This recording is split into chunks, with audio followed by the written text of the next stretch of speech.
અમે રસુલભાઈનો ફ્રેન્ડ છું અને રસુલભાઈ તમને કાંઈક જણાવવા માંગે છે આ ગામ વિશે, અહીંયાના સૌંદર્ય વિશે.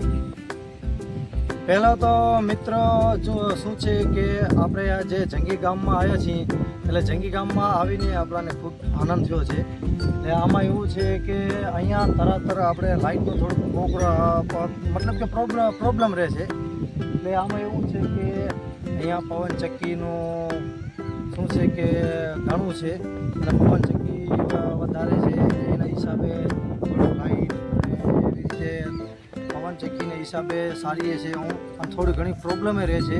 પણ અમે જે આનો જે નજારો જોવા કે આ જો કે આ જે તળાવ છે અમારે જંગી ગામ જે અમારે જે દરગાહની બાજુમાં છે એ છે. અહીંયા આપણે મસ્ત ઠંડી મજાની હવા પણ ચાલે છે અને ખૂબ આનંદ પણ આવે છે. અહીંયા લોકો શાંત થાય છે અને લોકો ઘણા પણ આવી જાય છે. જો વડીલો છે, કોઈ નાના છે, કોઈ નાના બાળકો છે, એવી રીતે.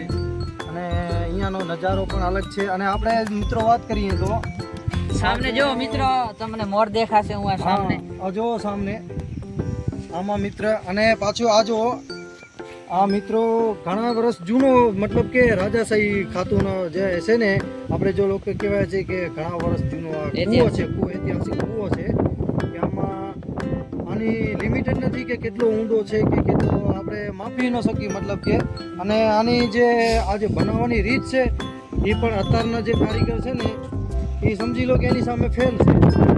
અને એ આજે મતલબ કે સિમેન્ટ કે પહેલા જમાનામાં કાંઈ હતું નહીં અને આ જે એમનો મટ્ટીથી ને એવી રીતે બનાવેલ છે.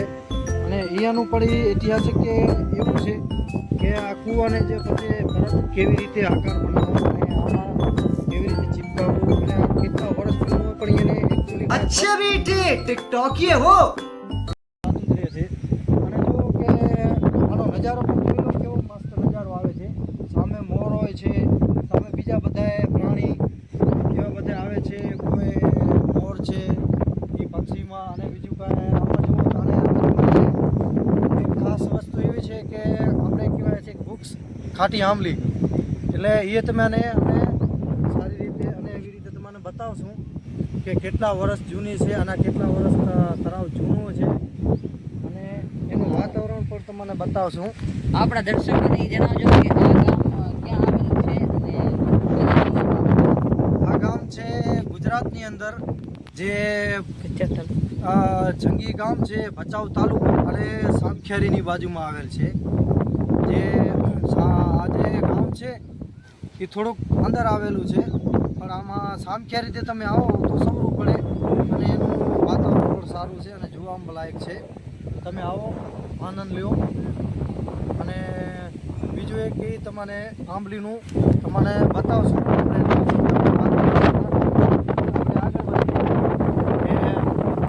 આમાં મિત્ર જે નવું ઐતિહાસિક આપણે જોવું હોય તો અલગ અલગ વિસ્તારમાં જવું પડે, એની રિસર્ચ કરવું પડે કે શું વસ્તુ છે શું નથી. આપણે એમના મિત્રો જોવા જઈએ એવી રીતે આપણે તમે લોકો અમારે સપોર્ટ કરશો તો ખ્યાલ આવો કે એ રીતે જ અમે તમને નવા નવા આવા પણ વિડીયો મોકલશું. આવા તમને ખૂબ જાણવા મળશે કે આમાં એવું છે. तुम्हारे प्लेनेट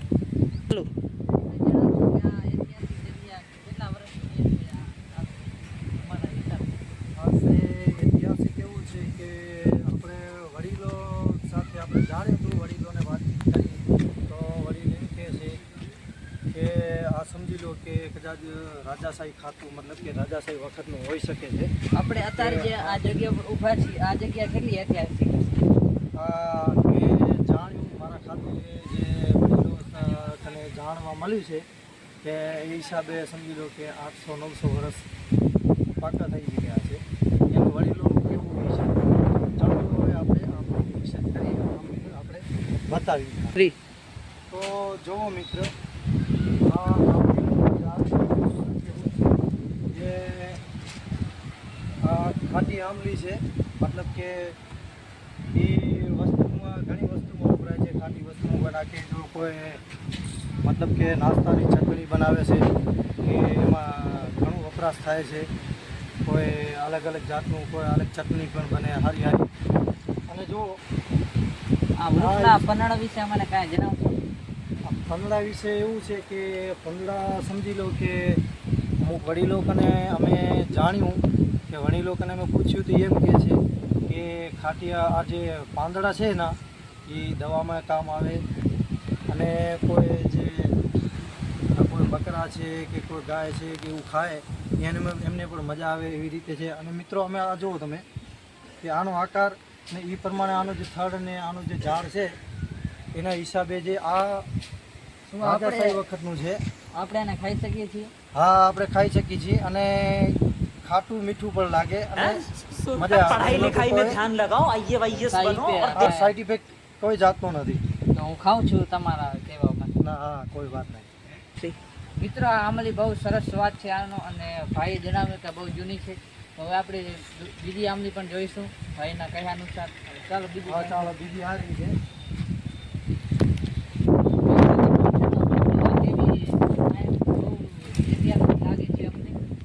ભાઈ અમને જણાવશે. આ પણ જૂની છે, આ પણ એટલા વર્ષ જ જૂની છે. એમાં એવું છે કે 3 આંબલી હતી, એક ઉબાજુ હતી. એ સમજી લો કે એના એ જે વરસાદના કારણે જરાક નબળાઈના કારણે કે જે એની જમીન છે એમાં ખોલ રહી ગઈ ને વરસાદના કારણે પાણીના ભરાવાના કારણે એ પડી ગઈ હતી, એટલે એને કાઢી નાખવામાં આવી છે. અને 2 આંબલી આ વધી છે જૂની, જે સમજી લો કે મારા હિસાબે જણાવ્યા હિસાબે કે 800-900 સાલ જૂની છે. અને મિત્રો જોઈ શકો છો એની બાજુમાં દરગાહ છે અને અમારે નમાઝ આપીની દરગાહ છે અને એ દરગાહ તળાવની પારની બાજુમાં જ છે, એટલે એનો નજારો પણ આવે છે. અને આનો જે અમારી ગુજરાતીના ભાષામાં એ કહેવાય છે મિત્રો કે મેળા હોતા ને મેળો ભરાય છે. અને ઉર્સ જે મતલબ કે ઉર્સ પણ કહેવાય છે અને મેળો પણ કહેવાય છે અને હિન્દીમાં મેળા કહેવાય છે. અને એ ખૂબ રીતે જ મસ્ત સારી રીતે ભરાય છે. અહીંયા લોકો ઉમટી પડે છે અને ભરાઈને માણસો આવે છે અને આનંદ ઉઠાવે છે.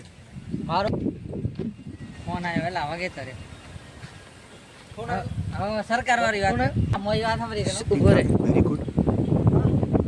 મિત્રો કેવો નજારો છે તમે જરાક જોઈ શકો છો. અમને હવે એ જણાવજો કે સરકાર તમે તમારા અનુસાર આ ઐતિહાસિક આંબલી છે તો સરકાર એના પર શું પગલાં લેવા પડે?